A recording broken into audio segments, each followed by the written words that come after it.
रीट की तैयारी करने वाले सभी साथियों को मेरा नमस्कार। साथियों, हमारी एक टीचिंग मेथड से संबंधित सीरीज चल रही थी, उसमें मैंने 2 वीडियो कंप्लीट करा दी हैं। यानी मेरा जो उद्देश्य है वो है आपको मुफ्त में अच्छा कंटेंट देना। यानी मैंने जो पढ़ा था 2020 22 से और 23 के लिए जो मैंने पेपर दिया था, उसमें मैंने जो कंटेंट पढ़ा था, उसमें जो क्वेश्चन देखने को मेरे को मिले थे, वो जितने बार पेपर में आए थे वो सारे मेरे नोट्सों में से मिल गए। तो वो नोट्सों का जो कंटेंट है मैं आपके सामने पेश करना चाहता हूँ। साथियों, आप कंप्लीटली वीडियो को देखिए। मैं ज़्यादा बड़ी वीडियो बनाने वाला नहीं हूँ, आपका ज़्यादा टाइम वेस्ट करने वाला नहीं हूँ। 20 से 25 मिनट की मेरी कोई भी वीडियो होने वाली होती है। तो 20-25 मिनट में अगर आप इसको 2 गुने में करके देखते हो, 10-12 मिनट में कंप्लीट हो जाती है वीडियो। साथियों, मेरा ये टारगेट है। मेरा टारगेट क्या है मैं आपको बता देता हूँ। मेरा टारगेट है कि आप कम से कम रीट एग्जाम में 130 नंबर लेके आए, 130 प्लस नंबर लेके आए। तो इस परिप्रेक्ष्य में मेरे को कमेंट आ रहे थे कि सर टीचिंग मेथड से संबंधित कुछ टॉपिक लेके आइए। तो मैं कंप्लीटली टीचिंग मेथड इस चैनल पर कराने वाला हूँ, आप देख सकते हो। और ऑब्जेक्टिव क्वेश्चन भी कराता हूँ मैं आपको, आपके लिए।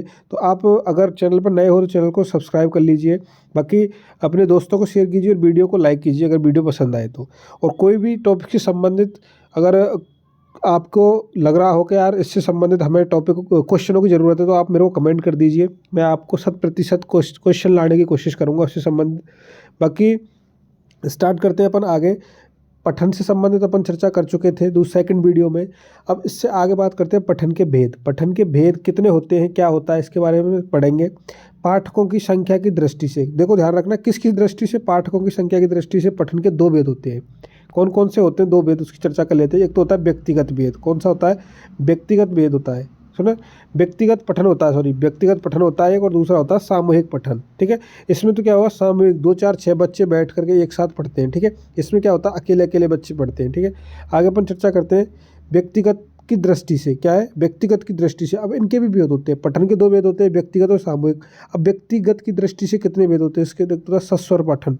सस्वर पठन होता है, और एक होता है मौन पठन। इसकी पूरी कंप्लीटली जानकारी मैं इस वीडियो में दूंगा आपको। ठीक है ना, क्या होता है मौन पठन और क्या होता है सस्वर पठन, बाकी ट्रिक के साथ में समझाऊंगा। कई बार क्या होता है, स्टूडेंट को समझ में नहीं आता कि यार कैसे याद करें, तो मैं याद करने का तरीका ये बताऊंगा कि आपको कैसे याद करना है। ठीक है, आगे अपन बात करते हैं सस्वर पठन के उद्देश्य। सस्वर पठन के उद्देश्य क्या है? सबसे पहले अपन बात करेंगे सस्वर पठन के उद्देश्य। शब्दों तथा ध्वनियों के ज्ञान व शब्दोच्चारण की योग्यता उत्पन्न करना। ठीक है, शब्दों तथा ध्वनियों के ज्ञान व शब्दोच्चारण की योग्यता उत्पन्न करना। अपन क्या करते हैं, सस्वर वाचन करवाते हैं। यानी कोई भी जैसे ये लिख रहा है आपके सामने शब्दों तथा ध्वनियों के ज्ञान, तो ऐसे ही बच्चों से पढ़वाएंगे बार बार, शब्दों तथा ध्वनियों के ज्ञान, शब्दों तथा ध्वनियों के ज्ञान, ऐसे करके उसको सस्वर वाचन करवाया जाता है। ठीक है, इससे क्या होता है आपको पता ही चल रहा है, बता रहा हूँ मैं आपको साथ साथ में।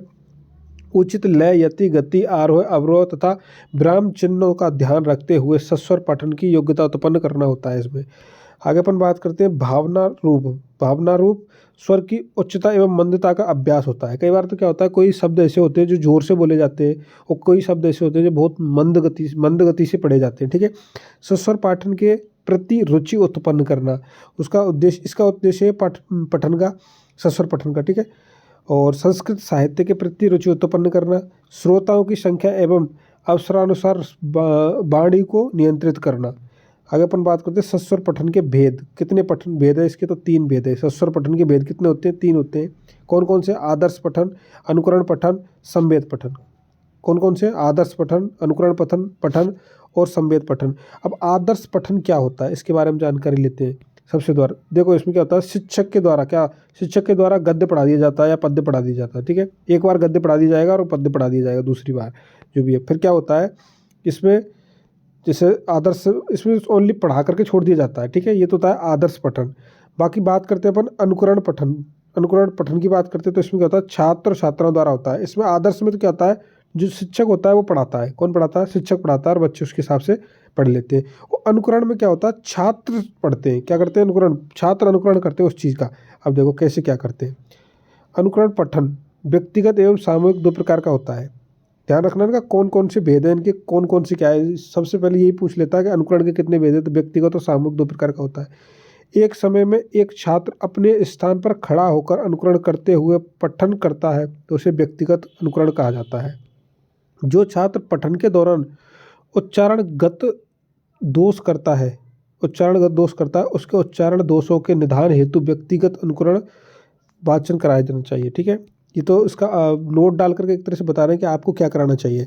सामूहिक अनुकरण वाचन, सभी छात्र सामूहिक स्वर में अनुकरण करते हुए वाचन करते हैं, उसे सामूहिक अनुकरण वाचन कहते हैं। इसके बारे में आपको पता ही है क्या होता है नॉर्मली। अब देखो इसमें जो छात्र पठन के दौरान भय, लज्जा, शंका आदि संवेगों का अनुभव करता है तो उसके संवेगों के उपचार हेतु सामूहिक अनुकरण वाचन करवाना चाहिए। आगे बात करते हैं तीसरा संवेद वाचन। कौन सा? संवेद वाचन। संवेद वाचन में क्या होता है? तो इसमें क्या होता है, सामूहिक रूप से छात्रों द्वारा अनुकरण नहीं किया जाता है इसमें। ठीक है, अनुकरण नहीं होता है इसमें संवेद वाचन में सामूहिक रूप से छात्रों द्वारा अनुकरण नहीं होता है। अब देखो क्या होता है, अनुपठन, अध्यापक द्वारा एक एक शब्द यानी एक एक शब्द या वाक्य, एक एक शब्द या फिर एक एक वाक्य का पठन करवाया जाता है। तब छात्रों द्वारा उसी शब्द या वाक्य के का अनुकरण करते हुए जो पठन किया जाता है उसे अनुपठन कहते हैं। क्या कहते हैं? अनुपठन कहते हैं। ध्यान रखना क्या होता है, कई बार अपन क्या करते हैं, बच्चों को पढ़ाते हैं राम, बच्चे बोलेंगे राम, हम बोलेंगे आम, बच्चे बोलेंगे आम, ऐसे करके। ठीक है, ये क्या है? अनुपठन है। आगे अपन बात करते हैं मौन पठन। दूसरा है मौन पठन। मौन पठन में क्या आता है, देखो, लिखित विषय वस्तु को एकाग्रचित होकर मन ही मन पढ़कर अर्थ ग्रहण करना मौन पठन कहलाता है। मतलब मुंह से आवाज़ नहीं निकलनी चाहिए आपके, चुपचाप आप पढ़ते रहते हो ना, उसको मौन पठन कहते हैं। सस्वर पठन की अपेक्षा मौन पठन से अर्थ ग्रहण शीघ्रता से होता है तथा अर्थ ग्रहण के लिए मौन पठन सर्वाधिक उपयुक्त माना जाता है। आगे बात करते हैं बायन ने, जो बायन था उसकी पुस्तक का नाम क्या था? Silent reading. सॉरी, बायन ने अपनी पुस्तक साइलेंट रीडिंग था बायन की पुस्तक का नाम, में मौन पठन का अल्पव्ययी तथा प्रतिदिन की क्रियाओं के लिए उत्तम पद्धति का है। जैसे अपन डेली पढ़ते हैं, आप पढ़ते हो, आपकी पढ़ाई चल रही है फिलहाल के टाइम, मुझे पता है पीक पॉइंट चल रहा है आपका, आप पढ़ रहे हो, तो उसमें आपका जो ऊर्जा भी कम लगेगी। मौन पठन करोगे यानी अल्पव्ययी, यानी ऊर्जा खत्म नहीं होगी आपकी। और प्रतिदिन की अगर आप डेली पढ़ रहे हो तो आपको कौन सी पद्धति अपनानी चाहिए? तो मौन पठन की अपनानी चाहिए। ठीक है, आगे अपन बात करते हैं, इसे याद रख लेना, गेट्स के अनुसार। गेट्स क्या बोलता है?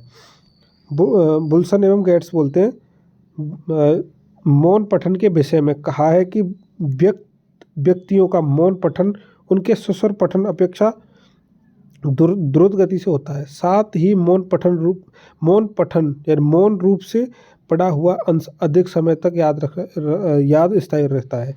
ये कह रहा है स्पष्टली। देखो मैं आपको बताता हूँ कि अगर अपन जैसे आवाज़ करके पढ़ते हैं तो एक मौन तरीके से पढ़ते हैं, तो जो मौन तरीके से पढ़ते हैं वो एक जल्दी पढ़ा जाता है अपन से। ठीक है, मौन रह करके पढ़ते हैं तो द्रुत गति से पढ़ा जाता है। कैसे? द्रुत गति से, जल्दी पढ़ा जाता है। दूसरे नंबर, अपन जो मौन गति से पढ़ते हैं या मौन होकर के पढ़ते हैं तो वो याद भी लंबे समय तक रहता है। बस इतना कह रहा है, ये कुछ नहीं कह रहा है इसमें ज़्यादा। आगे पर बात करते हैं मौन पठन के उद्देश्य क्या क्या है। उद्देश्यों की बात करते हैं, मौन पठन के उद्देश्य, तो वे छात्रों में स्वाध्याय की आदत का विकास करना, स्वाध्याय यानी खुद स्वयं से पढ़ सके बच्चे, पठन गति को बढ़ाना, चिंतन मनन की शक्ति का विकास करना, शब्द भंडार में वृद्धि करना। ठीक है, ध्यान केंद्रीय करण अवधान का विकास करना, अवकाश के क्षणों का सदुपयोग करना, सृजनात्मकता की योग्यता का विकास करना, कल्पना शक्ति का विकास करना। साथियों, अगर आप चाहते हो तो इसको आप नोट डाउन भी कर सकते हो। मुझे नहीं लग रहा आपके पास में इतना टाइम है, तो आप हमारे टेलीग्राम चैनल को ज्वाइन कर लीजिए। मैं उसकी जो लिंक है डिस्क्रिप्शन में डाल दूंगा, वहाँ से आप टेलीग्राम चैनल ज्वाइन कर लीजिए। मैं उस टेलीग्राम चैनल पर इसकी PDF डाल दूंगा, वहाँ से आप इसको पढ़ सकते हो कम्प्लीटली। ठीक है, आगे अपन बात करते हैं कल्पना शक्ति का विकास करना, संस्कृत के विभिन्न विधाओं से प्रमुख तत्वों से परिचित करवाना, मुख्य उद्देश्यों को छांटकर कंठस्थ करवाने की योग्यता का विकास करना। आगे बात करते हैं अगला, अर्थ ग्रहण की क्षमता का विकास करना, नवीन सूचनाओं को एकत्रित करना, जिज्ञासाओं का समाधान करना। आगे बात करते हैं मौन पठन के भेद। मौन पठन के भेद कौन कौन से हैं? तो वो है आपके सामान्य या साधारण भेद। ठीक है, मौन पठन, इसमें क्या होता है, समाचार पढ़ते हैं अपन, चाय के साथ में समाचार पढ़ते रहते हैं सुबह सुबह, तो क्या होता है, वो साधारण पठन होता है। एक होता है द्रुतगामी मौन पठन, द्रुत मौन पठन, कथा शिक्षण यानी सरल, जिसकी भाषा शैली सरल हो, कथा शिक्षण करते हैं ना अपन, तो वो होता है द्रुतगामी, जल्दी पढ़ते हैं। ठीक है, आगे है गहन या गंभीर मौन पठन, जिसकी भाषा शैली जटिल हो, सार गमिति हो, ठीक है, और तथ्यात्मक हो, जैसे उच्च माध्यमिक स्तर की जो पुस्तक होती है उनके हिसाब से जो पढ़ा जाता है। ठीक है, आगे अपन बात करते हैं चौथा जो लेखन है आपका LSRW में, वो है लेखन चौथा जो कौशल है, चौथा जो कौशल है वो आपका लेखन कौशल, LSRW, आपको सबको पता है। इसका जो उद्देश्य होता है पठित्व लिखित्व लिखता व्यक्ति, यानी पढ़ करके हम लिखते हैं और लिख करके जो लिखते हैं उसके हिसाब से अपन व्यक्त करते हैं किसी चीज़ को, तो होता है लेखन कौशल। ठीक है, पढ़ कर या पठित लिखित अभिव्यक्ति। ठीक है, देखो क्या है, ध्यान रखना आपको। चौथा है भाषा कौशलों में अंतिम कौशल है। कौन सा है? अंतिम कौशल, सबसे कठिन कौशल माना जाता है। इस कौशल में भाषा व अपने विचारों को अस्तित्व को इस कौशल में भाषा या अपने विचारों को स्थायित्व प्रदान किया जाता है। ठीक है, देखो भाषा को लिपिबद्ध, कैसे भाषा को लिपिबद्ध करना लेखन है। भाषा का सहज रूप भाषण है तथा उसी का प्रतिबिंब जो होता है वो लेखन होता है। मोस्ट इंपॉर्टेंट है, इसको ध्यान रखना। भाषा का जो सहज रूप है वो कौन सा है? भाषण। और इसका जो लिपिबद्ध होता है, जो प्रतिबिंब होता है वो कौन सा होता है? वो होता है आपका लेखन। ठीक है, आगे बात करते हैं। पठन एवं लेखन के क्रम को लेकर शिक्षा शास्त्रियों में मत है, जिसमें फ्रोवेल क्या बोलता है? फ्रोवेल बोलता है पठन को तीसरा तथा लेखन को चौथा कौशल मानते हैं। ठीक है, अब देखो आगे फ्रोवेल कैसे मानता है? श्रवण, भाषण, पठन और लेखन। वो श्रवण के अनुसार तो, फ्रोवेल के अनुसार तो ऐसे होना चाहिए।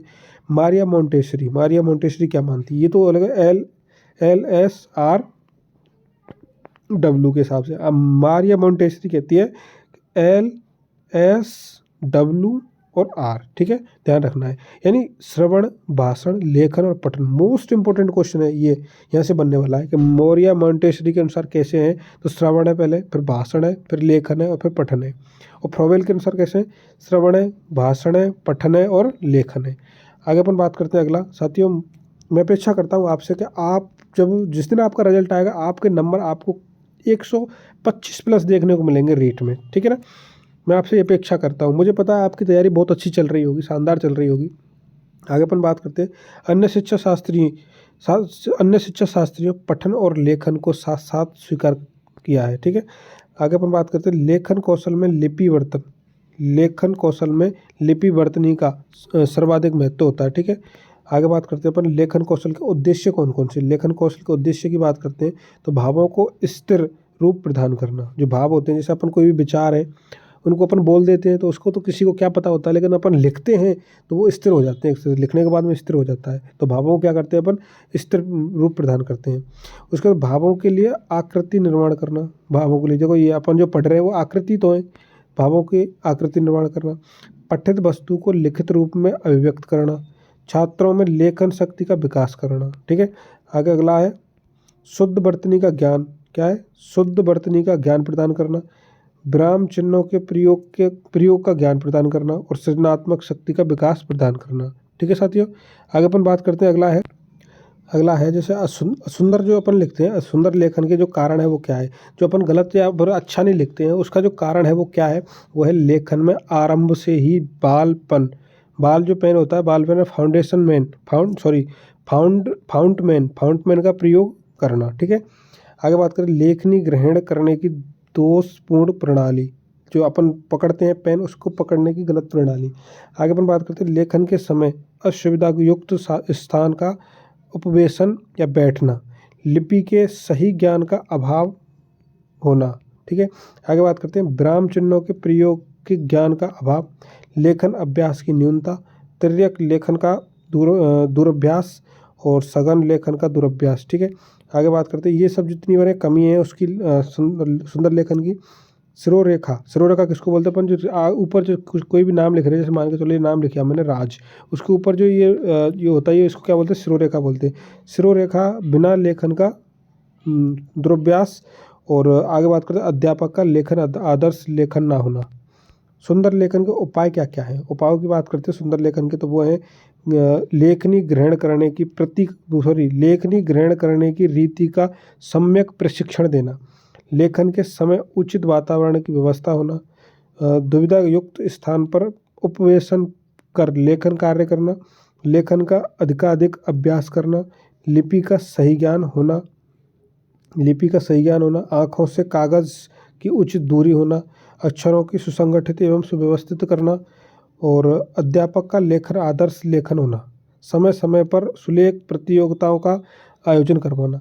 धन्यवाद साथियों, अगर वीडियो अच्छी लगी हो तो वीडियो को लाइक कीजिए, अपने साथियों को शेयर कीजिए और चैनल को सब्सक्राइब कीजिए अगर आप चैनल पर नए हो तो। बाकी मैं टेलीग्राम चैनल इस यूट्यूब चैनल की इस जो वीडियो है, इस वीडियो के डिस्क्रिप्शन में टेलीग्राम चैनल डाल दूंगा। उस टेलीग्राम चैनल को आप ज्वाइन कर लीजिए, वहाँ मैं इसकी कंप्लीट PDF आपको डाल दूंगा। धन्यवाद साथियों।